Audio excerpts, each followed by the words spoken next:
40 días. Así como Israel pasó 40 años en el desierto, también Yeshua pasó 40 días de prueba, como dice el Evangelio de Mateo, cuando hubo ayunado 40 días y 40 noches. Mateo 4:2. Según el texto apócrifo Vida de Adán y Eva, el primer hombre se sumergió en el Jordán durante 40 días mientras era probado por el adversario tras el exilio del Edén. Oh eterno, Dios mío, mi vida está en tus manos. Destierra lejos de mí a este adversario que busca destruir mi alma, y dame su gloria que él mismo ha perdido.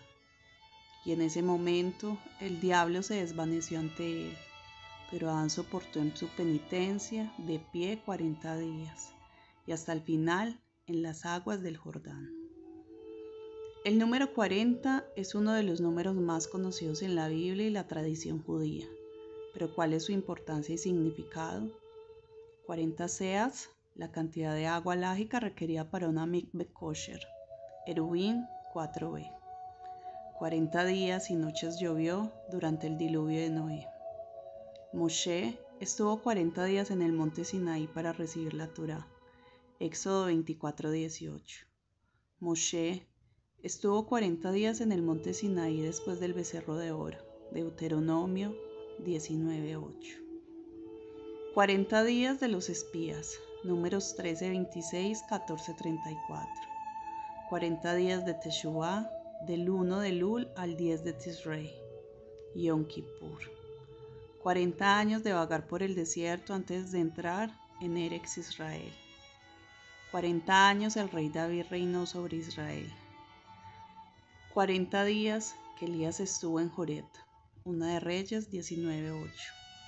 40 días Jonás predicó a Nínive. Jonás 3:4. 40 días Ezequiel yacía acostado simbolizando 40 años del pecado de Judá. 40 años antes de la destrucción del templo, en el 70, los milagros cesaron. 40 años de edad, cuando el hombre alcanza Biná, entendimiento. 40 días de ayuno de Yeshua en el desierto. 40 días después de la resurrección, Yeshua ascendió. Hechos 1:2. 40 días de formación embrionaria. 40 semanas de gestación dentro de un útero. Al igual que los 40 días de formación embrionaria o 40 semanas de gestación dentro de un útero, el número 40 parece significar el proceso de desarrollo. Esta es la razón de los desafíos, pruebas y tribulaciones. Crecimiento, desarrollo, actualizar el potencial latente dentro del alma. No es suficiente que uno crea en la mente. Debe traer esta fe al mundo de acción. Hay otro elemento que debemos considerar con respecto a los 40 días, como lo aclara Moshe ben Aarón HaKohen de Cacrovia. Alrededor de los 30 años de edad se convirtió en creyente de Yeshua, convirtiéndose al cristianismo bajo el nombre de Johann Kemper. El erudito judío Elliot Wolfson escribe sobre él. Varios eruditos han notado debidamente la odisea espiritual compleja y fascinante de Moshe ben Aarón de Cacrovia, quien se convirtió en Johann Kemper. La conversión de Kemper del judaísmo al cristianismo habría sido bastante interesante, pero lo que se suma a esta intriga es el hecho de que todas sus composiciones, que están escritas en hebreo, demuestran más allá de toda duda que poseía un dominio completo sobre el aprendizaje judío tradicional, tanto de un aspecto esotérico y una naturaleza esotérica. Las obras literarias compuestas por Kemper muestran una mezcla asombrosa de halajá rabínica y espiritualidad cristiana. Y el puente que une las dos esferas del discurso religioso es el símbolo cabalístico derivado principalmente del corpus zoárico.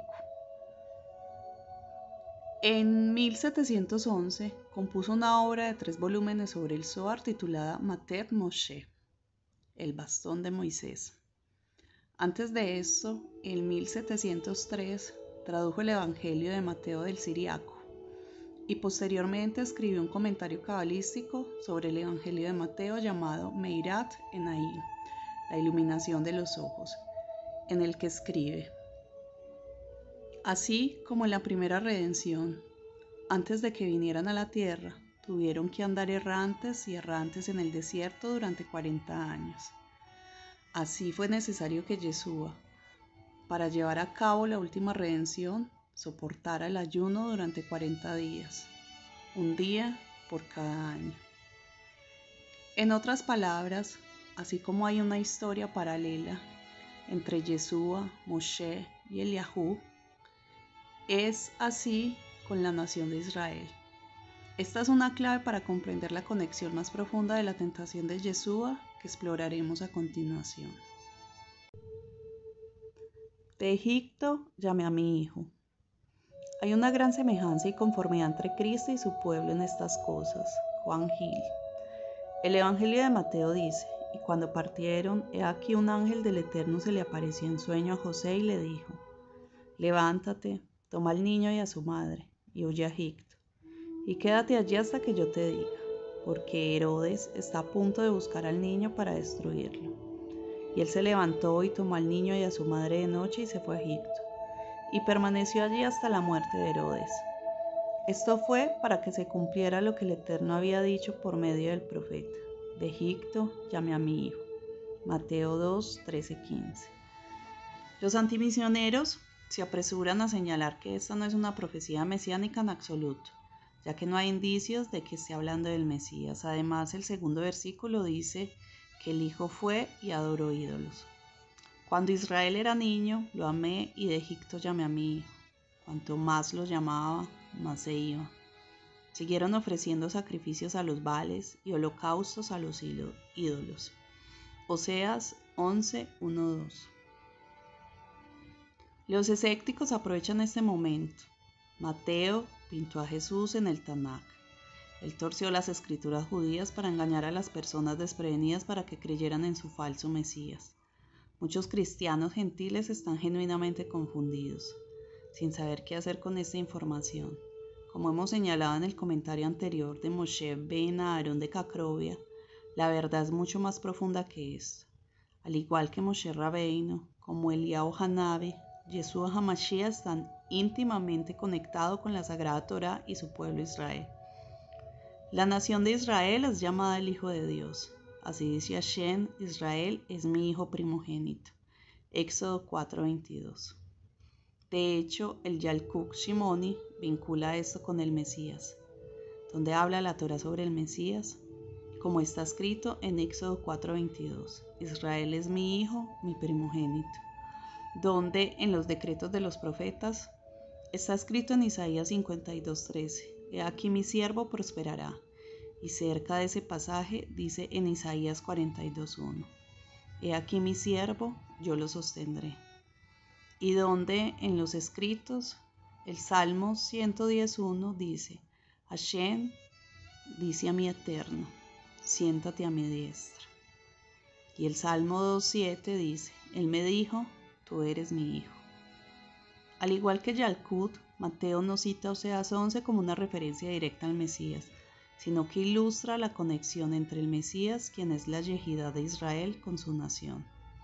El Dr. Crane Kenner observa: los tres textos de Deuteronomio 6:13, 16 y 8:3 que él cita, Mateo 4:4, 7:10, fueron mandatos que Dios le dio a Israel cuando probó a Israel durante 40 años en el desierto. El contexto del primero, que se dirige al Hijo de Dios. El erudito judío del Dr. Michael Brown explica: Mateo se encuentra muchos paralelos entre sí, los primeros años formativos de Israel y los primeros años y el ministerio formativo del Mesías. Por lo tanto, con buena razón, miró a Oseas 11:1 como un paralelo profético de los primeros años del Mesías. Como le sucedió a Israel, el Hijo de Dios, así también le sucedió al Mesías, el Hijo de Dios. Otro erudito judío, el Dr. Michael Rindelnick, explica: la base del uso que hace Mateo de Israel como un tipo del Mesías es de Números 23 y 24, que presenta a Israel como un prototipo general del Mesías. Además, ese prototipo identifica específicamente la salida de Egipto como un punto de correspondencia entre Israel y el futuro Mesías. Mateo entendió que la Torá había establecido a Israel como un prototipo del futuro rey Mesías. Para que su punto se mantuviera, los escépticos tuvieron que crear un muñeco de paja y tergiversar el texto de Mateo. El Mesías e Israel tienen historias paralelas, una reflejando a la otra. Este principio de la imagen especular entre Mashiach ben Yosef e Israel tiene sus raíces en el Midrash Tanhuma. Cada desgracia que le ocurrió a Yosef también le sucedió a Sión. Todo lo afortunado que le ocurrió a Yosef también le sucedió a Sión. Esto también es citado por Rabbi Hillel en Kol HaTor, señalando que Yosef y Sión tienen la misma gematría, 156. Todo lo que le pasó a Yosef le pasó a Sión. El Mesías es la encarnación de todo Israel, así como Israel entró en Egipto para escapar de la muerte a través del hambre, así también el Mesías huyó a Egipto para escapar de la muerte. Así como el faraón trató de matar a los bebés varones, también lo hizo el Mesías recién nacido. Así como Israel pasó 40 años en el desierto, también Yeshua. El Mesías es el segundo Moisés que comienza la redención final. El Midrash de Mateo no está tergiversando el texto en absoluto, está ilustrando las vidas, historias y conexiones paralelas entre Yeshua y su pueblo. Esto es algo que incluso se sabe entre los comentaristas cristianos no judíos. En ambos casos, acababan de experimentar el poder y el favor de Dios. Yeshua experimentó el favor de Dios en su bautismo, y los israelitas acababan de ver la manifestación más poderosa del poder de Dios obrando en el Mar Rojo. Luego se encontraron vagando y hambrientos en el desierto. Yeshua durante 40 días y los israelitas durante 40 años.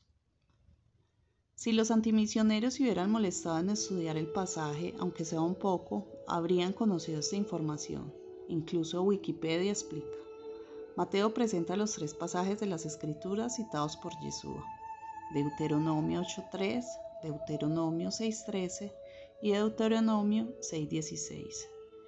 No en su orden en el libro de Deuteronomio, sino en la secuencia de las pruebas de Israel mientras vagaban en el desierto, como se registra en el libro del Éxodo.